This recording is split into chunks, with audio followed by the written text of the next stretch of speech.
The advice and opinions expressed by Dr. 𝗟𝗓𝗧 and her guests are meant solely as suggestion and should not be in any way construed as child-specific advice.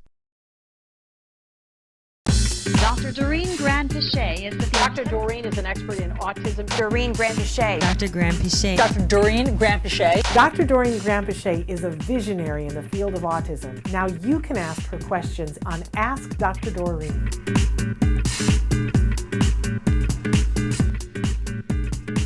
Because I know this is going to start a firestorm. But this is one I promised Marina we would get to. Hello, Dr. Doreen. Can you please answer the below questions during one of your live sessions? 1, can autistic kids learn bad behavior from other kids, like pinching or mouthing, in ABA centers or special needs schools? And 2, when do you think a kid is ready to be moved from special school to mainstream school? Should we go with the school's decision, or should parents decide? That's a great question.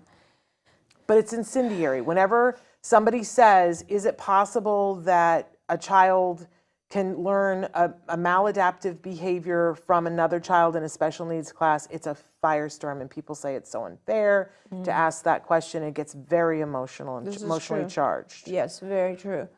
So the first part of the question is, like, can children model challenging behavior? The answer is yes, obviously they can. In a center, like in an ABA clinic, it's less likely, because every child has their own therapist, and so the therapist is preventing a lot of that kind of behavior from happening. In classroom settings, it's more likely, just because there's only one teacher, maybe one aide or two aides, but there's a group of kids, and you're not always going to be able to stop every child from, doing something challenging.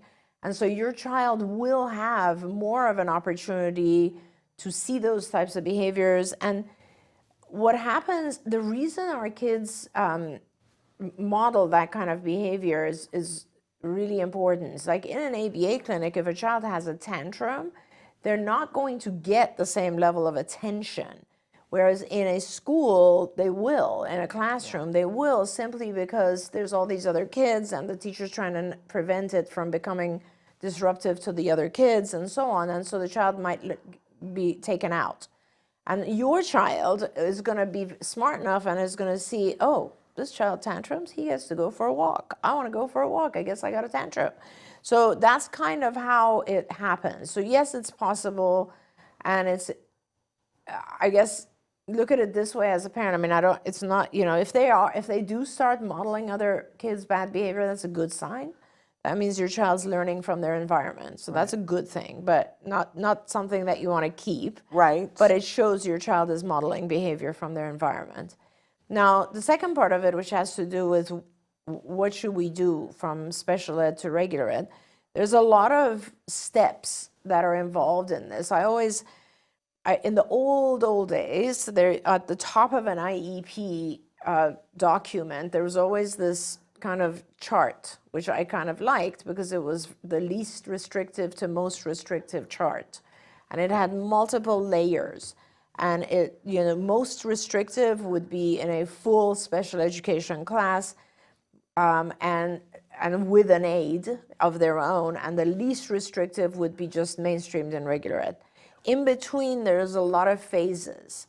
So, and you want to go through that hierarchy, because you can't, sometimes you don't need to. Sometimes kids will just jump to a regular scenario. But even if a child goes from special ed to regular ed, I always will want them to have a one-to-one aide and then gradually fade out the aide, because I want the child to have a very successful experience in regular ed, and I don't want them to have any kind of failure at all, right? So we want to take it slow. Usually the way that it works is that your child is in special ed, then your child goes to regular ed in 1 or 2 periods, let's say PE, or maybe lunch, interacts with the other kids. They always have an aide with them. Then you start to maybe increase the hours in regular ed, and you gradually get to a point where the child's just in regular ed. Now, that is for children who start out in special ed, and that's a whole different discussion of what's the child's skills and should they start out in special ed. My goal for any child that I treat is that I treat them and I teach them enough skills where when they go to school to begin with, they start out in regular ed with an aid, with a shadow. So I try to kind of jump over that whole phase of special ed.